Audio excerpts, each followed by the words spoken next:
Salut mes amis, inutile de vous demander comment vous allez. Je sais que tous nous allons très mal car la COVID-19 fait beaucoup de ravages et je fais cette vidéo car nombreux sont ceux qui m'ont demandé de savoir comment est-ce que le germe se propage. Donc je fais cette vidéo pour vous expliquer comment est-ce que le germe se propage. Je vous invite également à partager cette vidéo afin que tous nous soyons sensibilisés sur comment est-ce que le germe se propage, se transmet. Car je pense que si nous ne savons pas comment est-ce que le germe se propage, les mesures de protection que nous mettons en évidence ne seront pas très efficaces. Car il faut savoir comment est-ce que le germe se propage pour mieux se contrôler, pour mieux se protéger. Alors, je vous invite à partager cette vidéo afin que tous nous soyons en sécurité, afin que tous nous nous protégeons contre la COVID-19. Je vous remercie.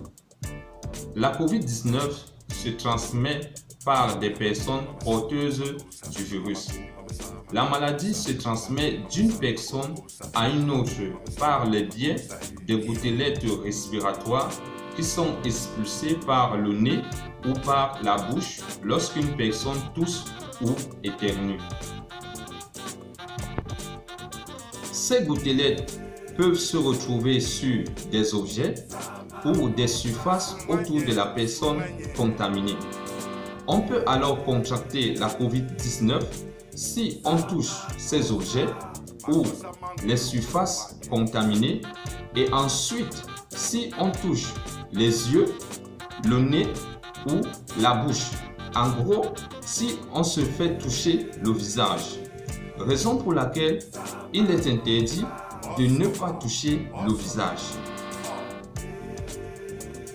On peut également contracter la COVID-19 en inhalant les gouttelettes respiratoires de la personne malade lorsque cette personne tousse ou lorsque cette personne éternue.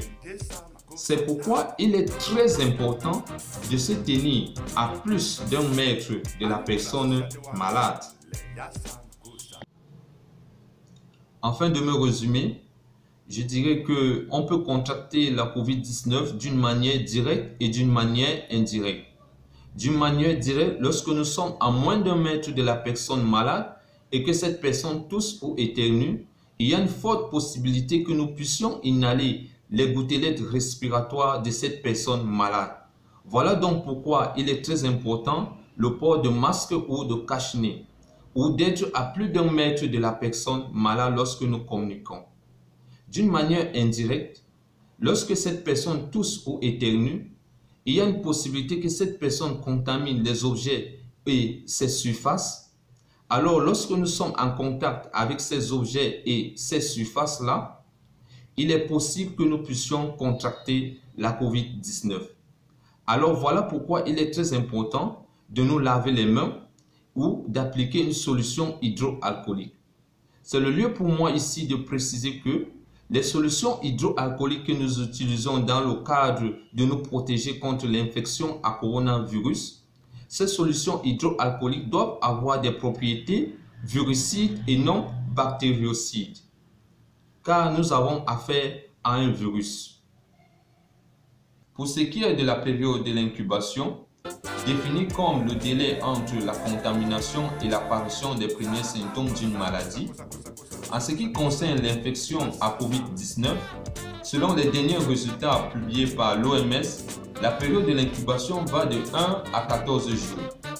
Je vous invite à rester abonné sur cette chaîne car nous publierons toujours des informations vérifiées et scientifiquement prouvées. Je vous invite par ailleurs à liker et partager ces vidéos car c'est un moyen pour nous de lutter contre la propagation de l'infection à COVID-19. Si vous avez des questions ou des suggestions, faites cela en commentaire et nous nous enquérirons de vos questions et de vos suggestions. D'ici là, restez scotchés à la chaîne Santé Live car Santé Live reste au cœur de l'action du bien-être. Je vous remercie.